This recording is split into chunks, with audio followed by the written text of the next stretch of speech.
Shalom, selamat sahabat umat Tuhan yang kekasih dalam Yesus Kristus.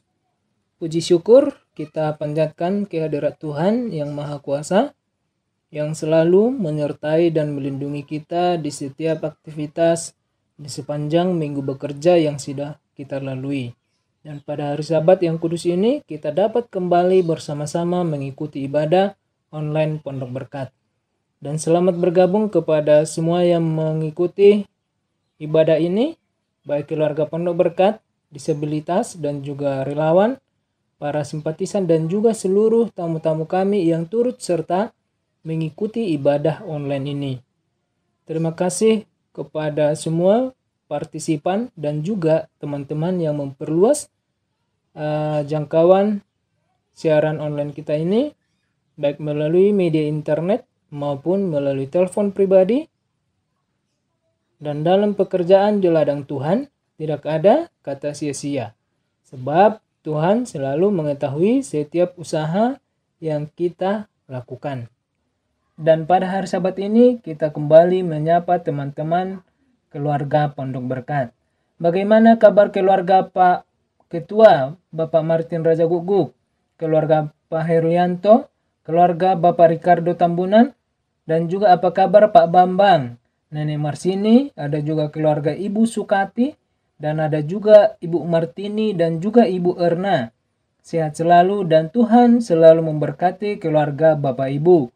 Dan bagaimana kabar Pak Aris Yohanes dan juga keluarga Pak Yusuf Kosasi, ada juga keluarga Pak Banu Sihombing. Begitu juga dengan keluarga Pak Largus. Semoga sehat selalu dan semakin sukses dan selalu dalam berkat perlindungan Tuhan. Ada juga keluarga Bang Yulius Pangaribuan, kemudian keluarga Bapak Usman Banuarea. Tuhan selalu memberkati dan memberikan kesehatan di tengah keluarga Bapak Ibu sekalian. Kemudian ada Ibu Masnida, Ibu Dewi, Ibu Elizabeth, Ibu Catherine Wijaya, Pak Anton Silalahi. Tuhan memberkati dan melindungi setiap aktivitas. Demikian juga apa kabar Bang Siswardi, Bang Budi Dharma, Kadek Setiawan, Bang Jerry, Albert Wijaya, Bang Martin Manalu, Saudari Reni Turuan. Selamat Sabat untuk semua keluarga, tetap semangat dan berserah kepada Tuhan. Dan juga kepada teman-teman disabilitas yang terlewatkan, salam selamat Sabat untuk kita semua. Demikian juga kepada teman-teman relawan Pondok Berkat, teman-teman yang ada di studio. Ada keluarga Bapak Ronald Tambunan, keluarga Bapak Edi Saputro, dan juga saudara Evan Sihombing. Salam selamat Sabat. Dan juga keluarga Bang Martin Wangania, keluarga Pendeta Glory Wangania, Bapak Samuel Wangania, Ibu Ampung Matali, Bapak Antoni Sambung, Ibu Tata yang ada di Amerika, dan juga apa kabar Pak Bambang dan Ibu Berta yang ada di Bandung. Tuhan memberkati dan melindungi keluarga Bapak Max Manopo, juga Bang Riki Misa. Semoga tetap sehat selalu dan Tuhan memberkati setiap mata pencarian Bapak Ibu. Dan ada juga keluarga Bapak Joni Hidayat, keluarga Bang Lukas, keluarga Bang Yanto. Semoga tetap sehat selalu dan penuh dalam berkat Tuhan. Dan juga selamat Sabat kepada keluarga Opung Nababan, keluarga Oma Toding Datu, keluarga Oma Santi. Selamat Sabat Oma, sehat selalu dan panjang umur. Dan juga apa kabar Bang Steve dan juga Ibu Nancy. Dan kami juga menyapa ibunda daripada Sri Turnip. Salam selamat Sabat juga kepada keluarga Kak Wenda di Makassar. Dan juga sahabat-sahabat orang-orang muda. Ada Bang Freshman, Kak Haryati, Kak Reni, Sri Turnip, Windy, Yufra, sukses dalam pekerjaan. Dan mohon maaf apabila ada yang terlewatkan. Saya berharap kita tetap semangat mengikuti rangkaian ibadah kita di sepanjang hari Sabat ini. Sebelum kita mendengarkan firman Tuhan, mari kita satukan hati pikiran kita dalam doa. Tuhan Allah Bapa kami yang bertata tinggi dalam kerajaan surga. Pada jam khotbah ini Tuhan, kami umat-umat Tuhan yang mengikuti ibadah online Pondok Berkat akan membuka hati pikiran kami mendengarkan firman Tuhan. Berkuasalah Engkau dalam hati pikiran hamba-Mu. Engkaulah menguasai setiap kata-kata yang hamba keluarkan. Sehingga firman Tuhan yang akan kami dengarkan berkuasa yang akan kami hidupkan, menjadikan kami lebih setia kepada Tuhan. Biarlah kiranya Tuhan Roh Kudus Tuhan yang juga menguasai setiap kami yang mendengarkan pekabaran ini, mampukan kami untuk menghidupkannya. Adalah suatu pengharapan kami Tuhan, hari demi hari kami semakin setia kepada Tuhan. Dan kami menyadari keterbatasan kami, Roh Kudus Tuhan yang memampukan kami. Ampunilah dosa kami Tuhan, di dalam nama Yesus kami berdoa, amin. Judul firman Tuhan pada hari Sabat yang kudus ini yang akan kita dengarkan adalah sumber keselamatan yang sejati. Tentu kebutuhan utama seseorang yang sedang kelaparan adalah makanan. Bukan mobil, bukan emas, bukan handphone. Karena itu bukanlah makanan. Seandainya saya ditanya, pendeta, mana yang akan Anda pilih? Emas atau nasi yang sudah lengkap dengan lauk pauknya? Dan kondisi saya pada saat ini sedang dalam perjalanan dan sangat kelaparan. Dan makanan itu adalah makanan yang terakhir untuk melanjutkan perjalanan. Maka saya akan memilih makanan. Oleh karena itulah kebutuhan utama dalam kehidupan saya. Manusia telah berhasil dikuasai oleh dosa. Oleh sebab itu kebutuhan utama kita sebagai manusia yang sudah dikuasai oleh dosa adalah keselamatan dari dosa. Dan yang mampu untuk menyelamatkan kita adalah kuasa Tuhan. Yang menjadi pertanyaannya adalah, apakah kita sadar bahwa kebutuhan kita, orang yang berdosa, adalah keselamatan daripada Yesus? Saya memilih makanan, oleh karena itulah kebutuhan yang harus saya penuhi. Kita mau diselamatkan apabila kita sadar bahwa keselamatan itu sangat kita butuhkan dalam kehidupan kita. Berikut ini ada beberapa poin yang akan kita pelajari sebagai umat yang mau menerima keselamatan dari Yesus. Yang pertama yang perlu kita renungkan adalah mengapa kita perlu diselamatkan. Kitab Pemazmur mengatakan yang ditulis dalam Mazmur 51 ayat 5. Sebab aku sendiri sadar akan pelanggaranku. Aku senantiasa bergumul dengan dosaku. Perkataan ini adalah suatu kata-kata yang disampaikan oleh Raja Daud. Dalam ayat 2 menjelaskan bahwa Mazmur ini diungkapkan oleh Raja Daud setelah dia mendapatkan teguran dari Nabi Nathan. Sebab Raja Daud telah melakukan tindakan yang sangat memalukan di hadapan Tuhan. Yaitu suatu sifat ketamakan atau sifat kerakusan, suatu sifat keserakahan. Di mana Tuhan telah memberikan kejayaan kepadanya. Tuhan memberikan hikmat kebijaksanaan dalam menghadapi peperangan. Sehingga dia bisa memperkuat kerajaan bangsa Israel yang sementara dia pimpin. Tuhan memberikan kekayaan yang begitu luar biasa. Sehingga raja ini tidak lagi kekurangan sesuatu apapun. Setidaknya ada 3 hal yang bisa dilihat dari seseorang yang dikatakan sukses dalam hidup. Yaitu keturunan, Raja Daud memiliki itu. Kedudukan, tentu Daud memiliki itu sebagai raja. Dan kekayaan, tentu Raja Daud memiliki itu semua. Dan itu semua dirasakan oleh Daud. Bahkan dia berkelimpahan, berkelebihan. Tetapi pada saat dia melihat seorang wanita yang sudah bersuami sedang mandi, dia tidak dapat menahan hawa nafsunya. Kesetiaannya kepada Tuhan dengan cepat menghilang. Sebagaimana kemuliaan Tuhan hilang dalam kehidupan Hawa, hilang dalam kehidupan Adam. Ketika mereka memilih untuk mengikut perintah setan, sehingga mereka melanggar perintah Tuhan. Pada saat dia memakan buah pohon pengetahuan yang baik dan yang jahat, yang sudah diperintahkan Tuhan supaya jangan dimakan. Akibat daripada dosa yang dia biarkan menguasai hati pikirannya, maka timbullah suatu praktek kehidupan manusia yang jahat. Yang mana dosa telah berhasil menjauhkan pikiran daripada Tuhan. Maka lahirlah keserakahan. Akibat sifat keserakahannya, maka timbullah politik kotor. Timbullah niat-niat jahat pada saat dia mendapatkan kabar bahwa Batsheba yang sudah bersuami itu telah mengandung akibat perbuatan kotornya. Untuk melindungi nama baik yang bisa saja berdampak terhadap kedudukannya, maka dia berubah menjadi seorang yang sangat licik. Dalam Kamus Bahasa Indonesia versi elektronik, penjelasan kata licik adalah banyak akal yang buruk. Misalnya, pandai menipu, curang. Dan itulah yang dilakukan oleh Daud. Sebab dia telah gagal mengontrol nafsunya. Dengan kelicikan dia memerintahkan supaya suami daripada perempuan itu ditempatkan pada posisi yang sangat berbahaya pada saat mereka dalam medan pertempuran.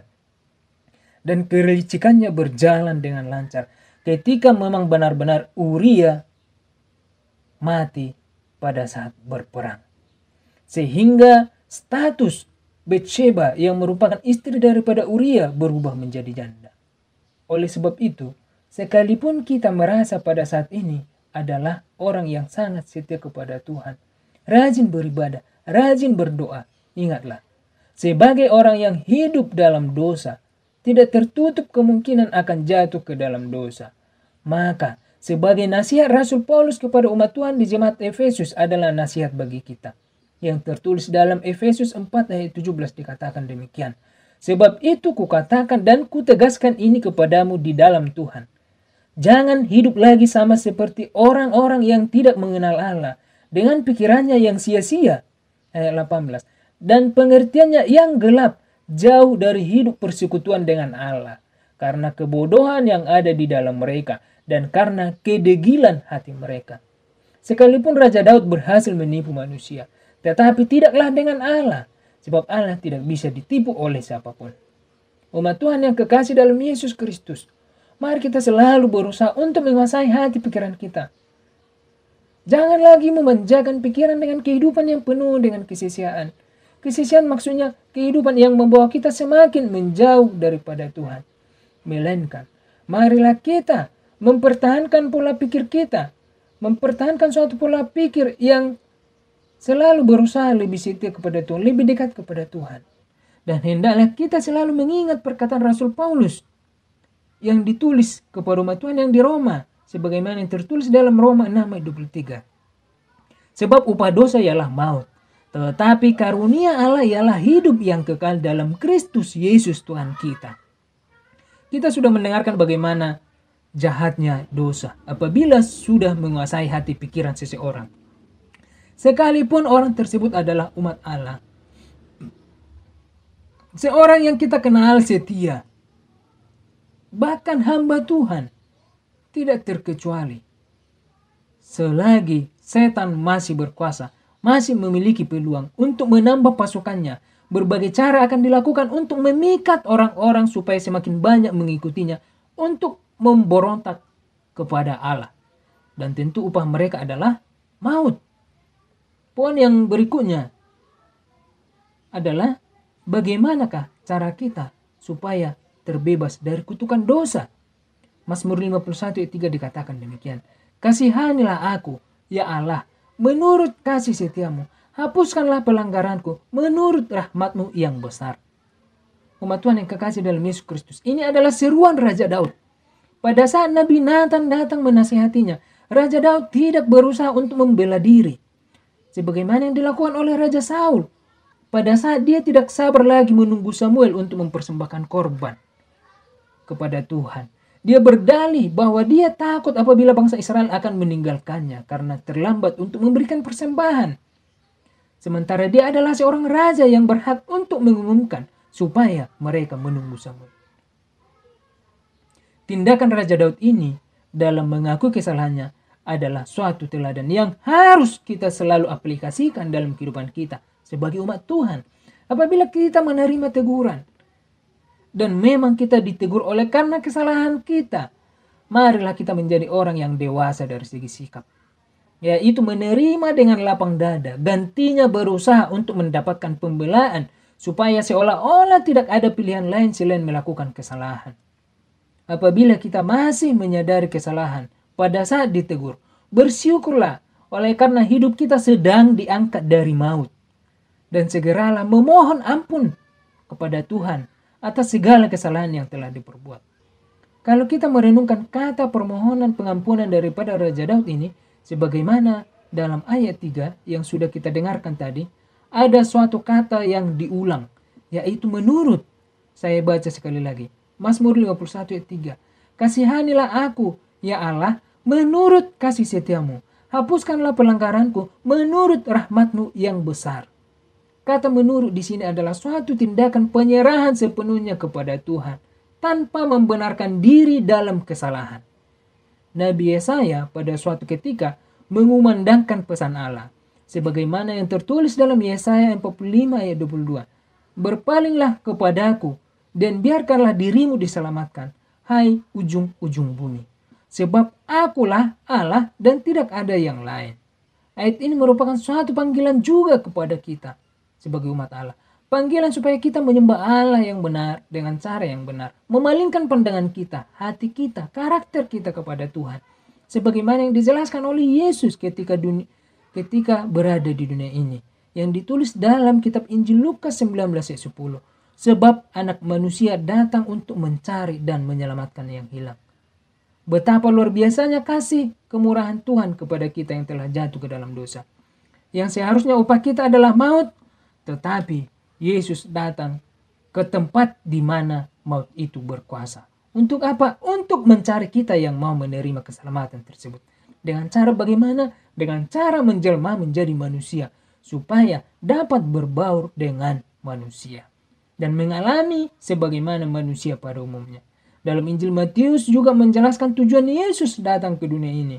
Yang ditulis dalam Matius 20:28 dikatakan demikian. Sama seperti anak manusia datang bukan untuk dilayani, melainkan untuk melayani dan untuk memberikan nyawanya menjadi tebusan bagi banyak orang. Dan inilah salah satu teladan yang patut kita hidupkan, yaitu melayani sesama dalam kasih Yesus. Dan mari kita selalu mengingat bahwa Yesus dengan penuh kasih menebus kita dari dosa. Yesus ialah Mesias yang sudah dinubuatkan jauh sebelum kedatangannya di dunia ini. Melalui nabi-nabi. Salah satunya ialah melalui Nabi Yesaya. Sebagaimana yang ditulis dalam kitab Yesaya 53:5. Tetapi dia tertikam oleh karena pemberontakan kita. Dan dia diremukkan oleh karena kejahatan kita. Ganjaran yang mendatangkan keselamatan bagi kita ditimpakan kepadanya. Oleh bilur-bilurnya kita menjadi sembuh. Ayat 11. Sesudah kesusahan jiwanya ia akan melihat terang dan menjadi puas. Dan hambaku itu sebagai orang yang benar akan membenarkan banyak orang oleh hikmatnya. Dan kejahatan mereka dia pikul. Ayat 12. Sebab itu aku akan membagikan kepadanya orang-orang besar bagaikan rampasan. Dan ia akan memperoleh orang-orang kuat sebagai jarahan. Yaitu sebagai ganti karena ia telah menyerahkan nyawanya ke dalam maut. Dan karena ia terhitung di antara pemberontak. Sekalipun ia menanggung dosa banyak orang. Dan berdoa untuk pemberontak-pemberontak. Beberapa ayat yang sudah kita dengarkan ini merupakan suatu nubuatan pada masa Nabi Yesaya. Suatu pemberitahuan terhadap suatu peristiwa yang akan datang. Yaitu pemberitahuan bahwa sang penyelamat akan datang dan mengambil manusia itu dari kuasa dosa. Nabi Yesaya mengungkapkannya sebagai jarahan. Karena memang manusia telah dirampas oleh setan dari Tuhan. Dan Yesus datang ke dunia ini untuk merebutnya kembali. Sekalipun Yesus harus mengalami berbagai penderitaan. Pertanyaannya adalah, apakah kita mau menjadikan Yesus sebagai pemenang dalam kehidupan kita? Yesus telah datang untuk merebut kita dari kuasa dosa. Tetapi kita sebagai manusia memiliki hak untuk memilih dan memperjuangkan apakah kita menerima kemenangan Yesus di kayu salib atau tidak. Apakah kita menjadi salah satu bukti keberhasilan Yesus yang telah memberikan teladan di dunia ini? Umat Tuhan yang kekasih dalam Yesus Kristus, yang harus kita lakukan sebagai umat Allah adalah datang kepada Yesus dengan cara bagaimana Rasul Yohanes menjelaskan sebagaimana yang ditulis dalam 1 Yohanes 1:9. Jikalau kita mengaku dosa kita, maka ia adalah setia dan adil, sehingga ia akan mengampuni segala dosa kita dan menyucikan kita dari segala kejahatan. Ayat ini diawali dengan kata jika, yang menandakan ada suatu hal yang harus kita lakukan, di mana apabila itu tidak dilakukan, maka apa yang diinginkan atau diharapkan tidak akan diterima. Tentu harapan kita adalah keselamatan. Maka kita mengakui dosa kita. Rasul Yohanes dengan tegas menyampaikan, Apabila kita mau dibebaskan dari akibat dosa, maka yang harus dilakukan adalah mengakuinya di hadapan Allah. Yohanes mengatakan bahwa Tuhan adalah setia, pengampun, yang berhak membebaskan kita dari dosa. Tetapi perlu kita melakukan suatu pengakuan di hadapannya. Ketika dia ditegur, Raja Daud menerima dan mengakuinya. Dan dia dengan penuh kesadaran mengatakan, dosaku kuberitahukan kepadamu, dan kesalahanku tidaklah kau sembunyikan. Aku berkata, aku akan mengaku kepada Tuhan pelanggaran-pelanggaranku, dan engkau mengampuni kesalahan karena dosaku. Mazmur 32 ayat 5. Sebagai manusia yang bertanggung jawab, sebagai manusia yang memiliki pola pikir yang dewasa, bukankah ini suatu teladan yang baik untuk dilakukan di hadapan Allah? Yaitu datang kepada Allah, mengakui segala kesalahan, tentunya dengan penuh kesadaran dan ketulusan. Sehingga Allah sumber pengampunan akan mengampuni segala dosa yang telah dilakukan. Umat Tuhan yang kekasih dalam Yesus Kristus, sebagaimana nasihat Yohanes yang ditulis dalam 1 Yohanes 2:1. Anak-anakku, hal-hal ini kutuliskan kepada kamu, supaya kamu jangan berbuat dosa. Namun jika seorang berbuat dosa, kita mempunyai seorang pengantara pada Bapa, yaitu Yesus Kristus yang adil. Ayat 3. Dan inilah tandanya bahwa kita mengenal Allah, yaitu jikalau kita menuruti perintah-perintahnya. Ayat 4. Barang siapa berkata, aku mengenal dia, tetapi ia tidak menuruti perintahnya, ia adalah seorang pendusta, dan di dalamnya tidak ada kebenaran. Melalui nasihat ini, Rasul Yohanes menasihatkan kepada mereka yang sudah dimenangkan oleh Yesus dari kutukan dosa, dengan suatu peringatan supaya jangan sampai berbuat dosa. Dan kalimat berikutnya adalah jikalau seorang berbuat dosa. Kata jikalau di sini adalah suatu tanda apabila kita telah melakukan dosa, datanglah meminta pengampunan kepada Yesus. Apakah ayat ini bisa kita katakan bahwa kita bebas melakukan kesalahan, oleh karena pada saat kita datang kepada Yesus, dosa kita akan diampuni? Tentu itu adalah perbuatan yang jahat di hadapan Tuhan, di mana kita memanfaatkan dan akan kebesaran pengampunan Tuhan untuk bebas berbuat sesuatu yang sudah kita tahu salah namun masih dilakukan. Maka itu adalah suatu tindakan yang memalukan di hadapan Tuhan. Raja Salomo memberikan nasihat yang ditulis dalam Amsal 28 ayat 13. Siapa menyembunyikan pelanggarannya tidak akan beruntung, tetapi siapa mengakuinya dan meninggalkannya akan disayangi. Dan sebagai umat Tuhan adalah tindakan yang tidak baik apabila kita melakukan pembelaan demi menutup kesalahan, melainkan mengakuinya di hadapan Tuhan dan tentunya juga di hadapan manusia. Dan Yohanes Pembaptis dengan tegas mengatakan yang ditulis dalam Matius 3:8. Jadi hasilkanlah buah yang sesuai dengan pertobatan. Bapak Ibu umat Tuhan yang kekasih dalam Yesus Kristus, tentu suatu pertobatan menuntut suatu perubahan dari kehidupan yang semakin baik di hadapan Tuhan. Kehidupan yang penuh tanggung jawab, kehidupan yang menghidupkan firman Tuhan. Poin berikutnya adalah bagaimanakah hidup orang yang sudah diselamatkan? Dalam kitab Ibrani 11 ayat 7 dikatakan demikian. Karena iman maka Nuh dengan petunjuk Allah tentang sesuatu yang belum kelihatan, dengan taat mempersiapkan bahtera untuk menyelamatkan keluarganya. Dan karena iman ia menghukum dunia dan ia ditentukan untuk menerima kebenaran sesuai dengan imannya. Dalam Ibrani 11 ayat 7-31 adalah suatu pernyataan kisah penurutan beberapa tokoh Alkitab yang tidak meragukan akan panggilan Allah terhadap kehidupan mereka. Sebagaimana Nuh yang sejak lahirnya belum pernah melihat banjir, tetapi Tuhan memerintahkan mendirikan bahtera.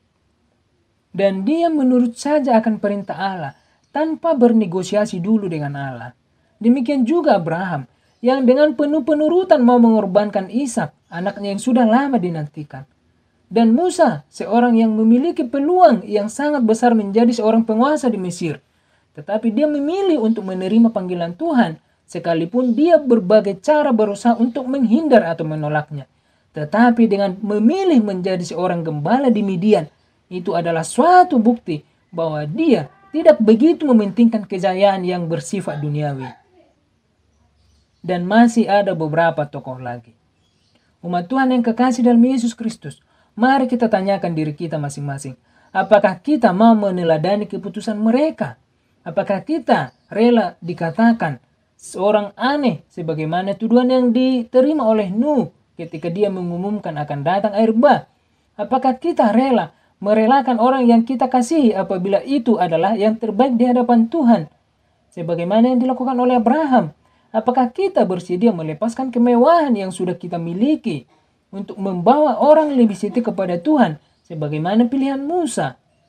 Bapak Ibu umat Tuhan yang kekasih dalam Yesus Kristus, perlu kita ketahui bahwa tidak ada kerugian yang akan kita rasakan apabila kita memilih mengikut Tuhan. Bahkan keuntungan. Nuh, apakah dia rugi ketika orang lain menilai dia sebagai orang aneh?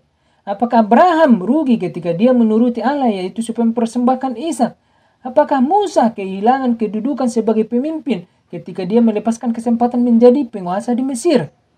Tidak, saudara-saudaraku. Justru mereka beruntung. Nuh menjadi selamat dari air bah, dan hanya keluarganya manusia yang selamat. Abraham, Allah menyediakan domba untuk menggantikan anaknya, sehingga tidak jadi dipersembahkan sebagai korban bakaran. Musa, dia menjadi seorang pemimpin yang langsung di bawah pimpinan Allah. Oleh sebab itu, maukah kita meneladani mereka? Yaitu memiliki iman yang teguh kepada firman Tuhan.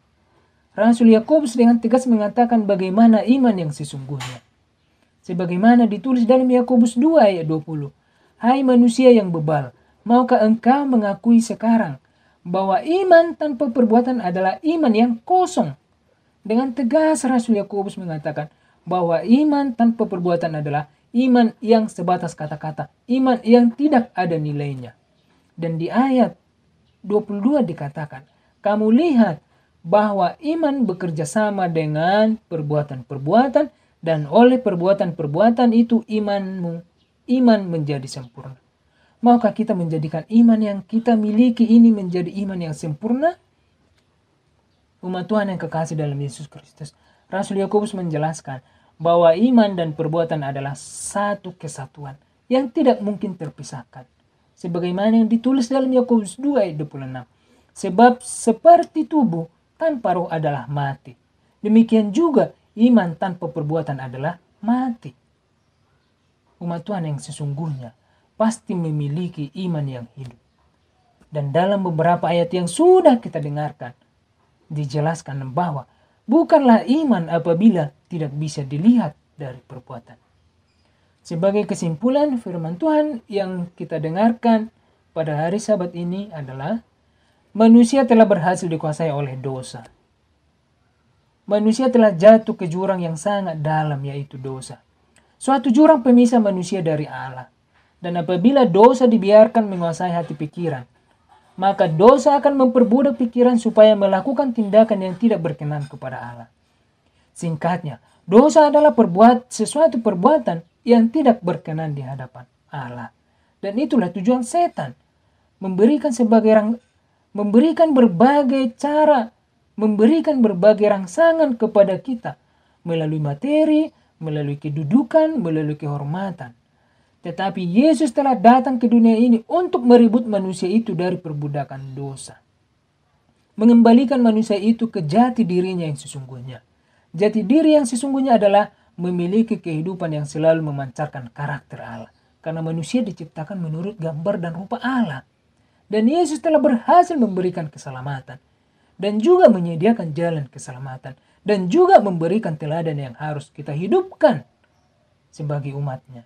Yang menjadi pertanyaannya adalah, maukah kita mengakuinya? Apabila kita sudah mengakuinya atau mempercayainya, maukah kita menerimanya? Apakah kita sudah menerimanya? Maukah kita diubahkan menjadi orang yang lebih baik? Yesus adalah jalan, sumber, sarana keselamatan. Umat Tuhan yang kekasih dalam Yesus Kristus, milikilah iman kepada Yesus, yaitu percaya, menerimanya, menjadikannya sebagai pedoman, dan menghidupkan dalam kehidupan sehari-hari. Kita satukan hati pikiran kita dalam doa. Bapa kami yang di surga, kami kembali datang menyembah memuji muliakan Engkau. Bersyukur berterima kasih atas kasih kebaikan Tuhan dalam kehidupan kami. Pada saat ini Tuhan, kami telah mendengarkan firman Tuhan. Suatu firman Tuhan yang mengingatkan kami akan kebutuhan kami, yaitu keselamatan. Mampukanlah kami Tuhan memegang, mempertahankan keselamatan yang telah kami miliki. Dan biarlah kiranya Tuhan Roh Kudus Tuhan, kuasa Tuhan yang memampukan kami, yang menggerakkan hati kami supaya kami lebih setia kepada Tuhan, menjadi umat yang sudah Engkau selamatkan. Dan bantu kami untuk menghidupkannya, mengaplikasinya, terutama menjadi teladan. Bapa kami yang di surga, pada saat ini juga ya Tuhan, kami datang menyembah ke depan, berkemurahanlah Engkau untuk mengampuni segala dosa pelanggaran yang kami perbuat. Terutama Tuhan, pada saat kami mengikuti ibadah ini, ampunilah kami. Tuhan kami yang di surga, pada saat ini Tuhan, hamba-Mu memohon berkat kepada setiap umat-umat Tuhan yang mendengarkan siaran ini. Mereka dalam pekerjaan, Engkau memberikan hikmat kebijaksanaan, supaya mereka bisa melakukan pekerjaan mereka sesuai profesi mereka dengan baik, terutama menjadi teladan di tempat pekerjaan mereka. Memberkati mata pencarian mereka. Memberkati juga ya Tuhan, sekiranya ada di antara umat-umat Tuhan ini yang membutuhkan pekerjaan. Engkaulah yang menuntun langkah mereka. Engkaulah yang menuntun orang yang akan mereka temui, supaya komunikasi mereka berjalan dengan baik dan mereka mendapatkan pekerjaan yang baik. Bapa kami yang di surga, memberkati juga orang tua kami yang lansia. Biarlah kiranya Engkau memberikan kekuatan, kesehatan, panjang umur. Bapa kami yang di surga, kami juga mendoakan adik-adik kami dalam pendidikan. Biarlah kiranya Engkau memberikan semangat untuk melanjutkan pendidikannya, sehingga mereka akan menjadi anak-anak pembawa sukacita di hadapan keluarga, terutama di hadapan Tuhan. Bapa kami di surga, hamba-Mu juga mendoakan kepada kami membutuhkan pasangan hidup ya Tuhan. Biarlah kiranya Engkau mempertemukan kami dengan orang yang tepat.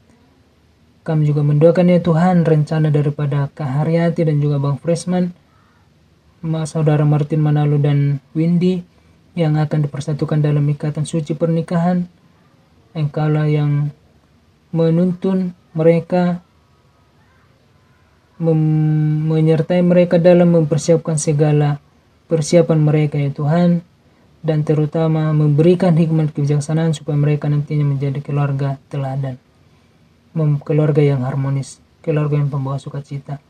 Bapa kami yang di surga, Engkau adalah Allah yang mengetahui segala doa permohonan kami, segala kebutuhan umat-umat Tuhan.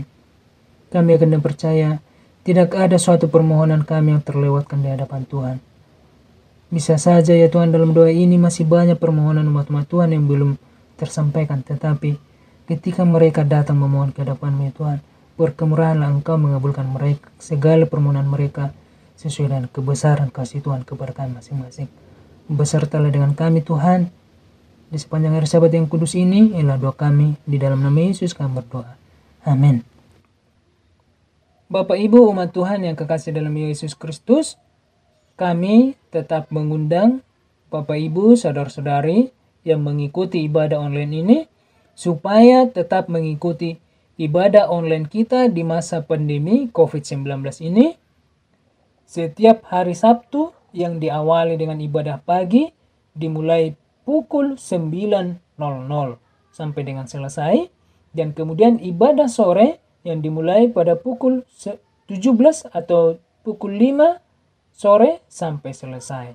Dan apabila ada permohonan doa, boleh disampaikan kepada semua relawan Pondok Berkat, siapapun yang kita kenal, atau boleh menghubungi nomor 08128 4336 948, 0812 8433 6948, atau nomor WA-nya 0831 5337 6733, 0831 5337 6733 atas nama Bapak Ronald Tambunan, dan di nomor 08123 6912 573, dan di nomor 08123 6912 573 atas nama Pendeta Muda Jethro Sitanggang. Adalah doa dan harapan kita semua selalu berada dalam kasih lindungan Tuhan. Tuhan memberkati. Shalom.